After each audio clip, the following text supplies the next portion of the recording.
한 50대 남성이 자신의 전처 그리고 친딸에게 폭행을 당해서 그러니까 맞아서 숨지는 일이 있었습니다. 전처와 친딸이 아버지를, 남편을, 아빠를 살해한 그런 사건입니다. 모녀는 이렇게 주장했습니다. 아빠가 딸에게, 우리 자녀들에게, 아들도 포함된대요. 옛날에 성범죄를 저질렀다. 야, 이게 무슨 충격적인 일이죠? 그런데 과연 이 말은 사실이었을까? 여기에는 충격적 반전이 숨겨져 있었습니다. 자, 이 참 황당한 사건이었는데요. 전처와 딸이 아빠를 숨지게 했는데 왜 숨지게 했느냐 했더니 성폭행해서 이게 무슨 얘기입니까? 그렇습니다. 먼저 경기도 양주에 설치된 CCTV의 지난달 영상을 보시면서 말씀을 드리겠습니다. 영상을 보게 되면 화면 속에는 한 남성이 지금 한급지급 도망가고 있습니다. 불편한 거리로 도망가고 있는데 또 이렇게 없어졌다 다시 나타났어요. 나타났는데 이렇게 등장할 때에 또 일행들이 따라오는 사람이 있습니다. 따라오는 일행 뭐냐면은 여성 2명이에요. 그래서 저 남성의 여성 2명이 남성을 데리고 어디론가 데리고 갑니다. 끌려갔어요. 끌려갔는데 지금 이제 사항을 보게 되면 어떤 내용이냐면은 지난달입니다. 이혼한 전처와 딸이 그 자기의 아빠를 폭행을 했습니다. 폭행을 해가지고 숨진 50대 남성인데 그 남성과 가해자의 모습이 CCTV에 찍혔던 것이죠. 그리고 이 남성은 끌려간 뒤에 그만 숨진 채로, 즉 사망한 채로 발견이 됐는데요.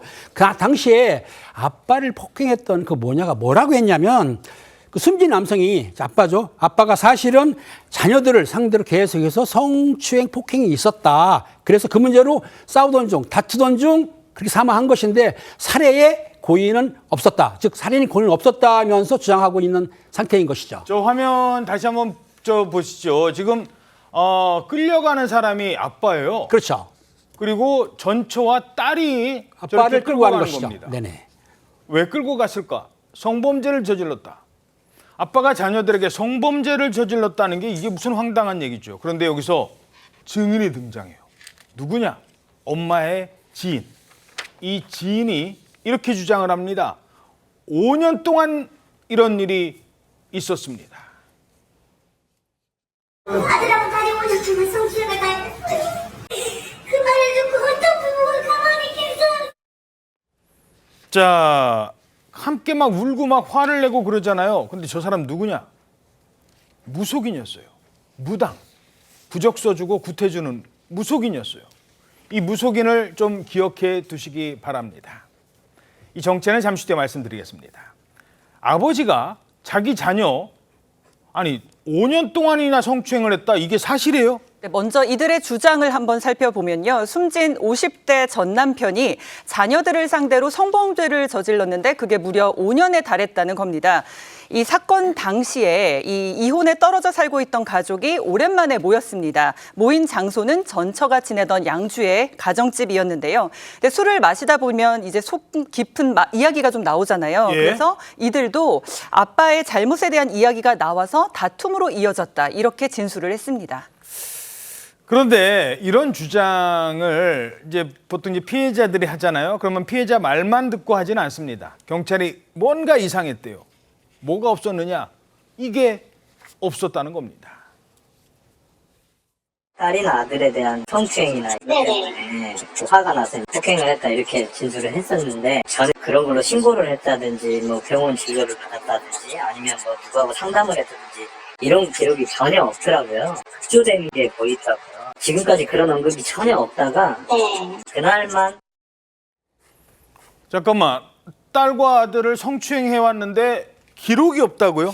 그렇습니다. 내용을 보게 되면 사실은 성폭행 피해자들이 다른 사람에게 이런 말을 말하기 상당히 어렵습니다. 그런데 이게 하루 이틀이 아니고 5년 동안 이제 피해를 당했기 때문에 그동안 이제 누구한테도 관련 상담을 받거나 병원에 다녔거나 이런 기록이 전혀 없는 거예요. 그러니까 이런 기록이 전혀 없다는 겁니다. 전혀 없는 거예요. 그동안 멀쩡하다가 갑자기 5년 동안 이런 일을 한. 그래서 그러니까 경찰에서 볼 때는 이상하다. 진술은 있습니다. 하지만 진술을 뒷받침할 만한 증거라든지 실력이 없기 때문에 경찰에서는 범행 동기가 무엇인가 싶어서 생각을 했고 계속해서 수사를 해가지고 뭔가 찾아냈는데 뭔가를 포착을 했던 것이죠.